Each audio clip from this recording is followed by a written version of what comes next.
What's up everybody, Paladin of Christ here. I wanted to talk to you today about the story of Elisha and the two bears. The reason I wanted to discuss this is because my brother brought this story and the Bible up to me. He is someone who doesn't really believe in the Bible, and to be honest, I'm still learning a lot myself. But I'm doing my best to educate myself as much as I possibly can, and to take that knowledge and spread it to those who are not as strong in the Word. I feel like the Word is more important than it ever has been. And the biggest problem is a lot of people just don't know how to preach, to reach, and teach people.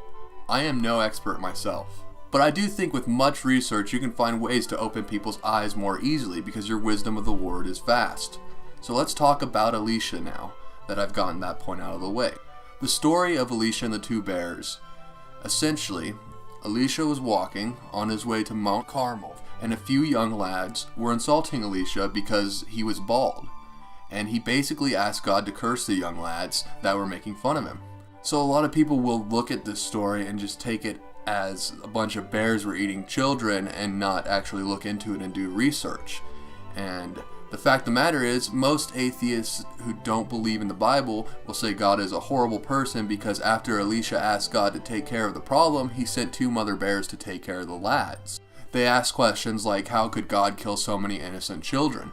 The King James Version of the Bible says that there were little children, which is just a poor translation of the Hebrew text which says lads. In actuality, these supposed young children were actually young men who were students or followers of false prophets or false religions. On top of that, in mocking Elisha for being bald, they also mocked him for his faith and devotion to God.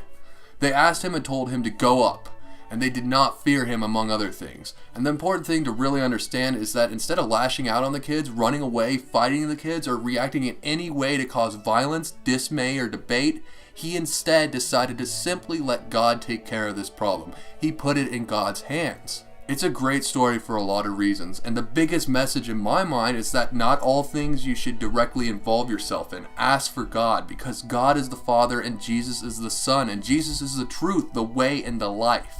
So, in many situations, it makes sense to allow Jesus, who will lead you the way of the truth, into your life. And in other words, take care of some of your issues that do not require your direct assistance.